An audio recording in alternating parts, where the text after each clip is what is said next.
What's up, you guys? So yesterday was the last day of the Washington County Fair in Stillwater, and so like I do every year, I try to get out there and see the animals. So I really don't give a rip about any of the other stuff there. I don't care about it.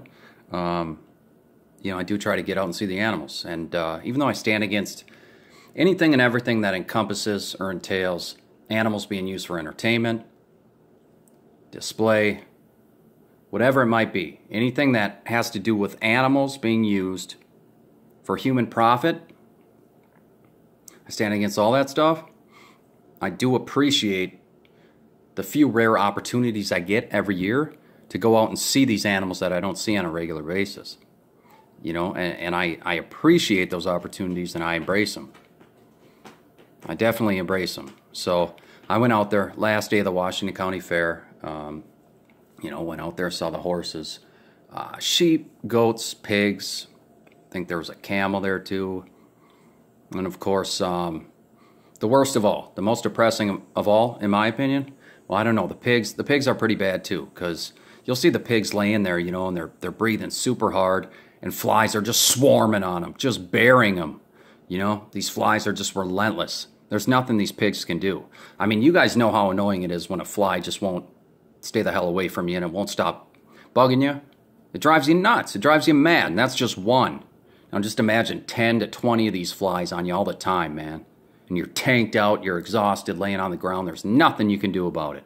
So that shit's pretty depressing. But the ponies, that little pony ride where there's that steel structure that branches out in 4 different directions, and there's a pony at the end of each of these. So there's 4 ponies, and they give the kids the rides or whatever. The ponies just walk around in circles and circles and circles. And they're like doing that 10, 12 hours a day in the blistering heat. That really bothers me. When I see that ride and I see that setup or that exhibit,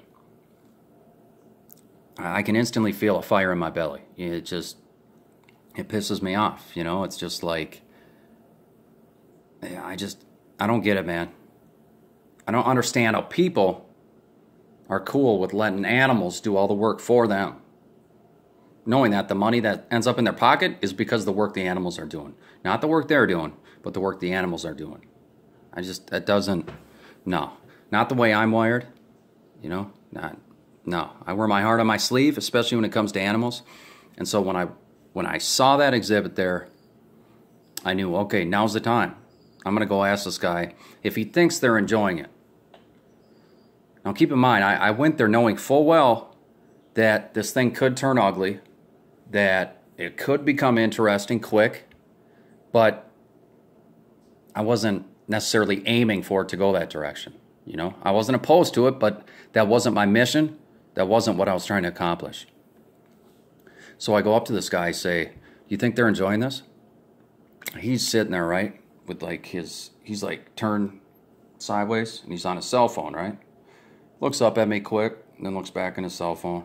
One of those silent treatment dudes. And he said, yeah, they enjoy it. They enjoy it. And I said, without even skipping a beat, I said, come on, dude. Be real. Man to man, you're here because it puts money in your pocket. You don't care about whether these animals are enjoying what they're doing.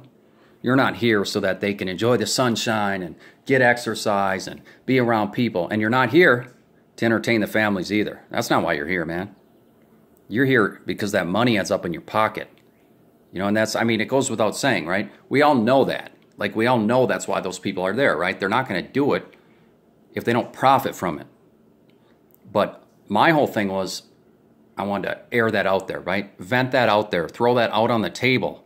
And just let him know that, look, man, most of us know what's going on, but not all of us have the stones to come out and confront you about it and say it. And I think it's good to have people like me come around once in a while, because it keeps people honest, and it just, it lets these people know that, look, not everybody turns the other cheek. Not everybody turns the other cheek. And once in a while, there's going to be somebody like me who's outspoken, who's bold, who's brash, who minces no words, who's going to confront you about it, who's going to get in your face about it, and who's going to, make you either step up or step down. you know? And this guy wanted no part of it. You know, and it wasn't until I kept digging into him about how much do you make doing this? How much do you make doing this? Finally, the guy turns and he says, don't you have a real life, man? I mean, people like you, my God. What do you make? Do you work? What do you make? It's the same thing. It's the same damn difference. It's a job. And I said, no, it's not.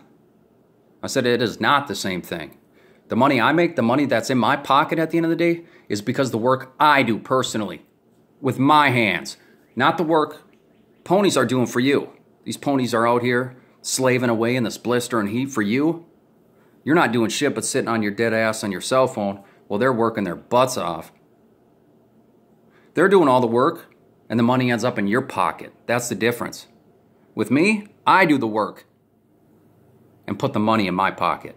That's the difference.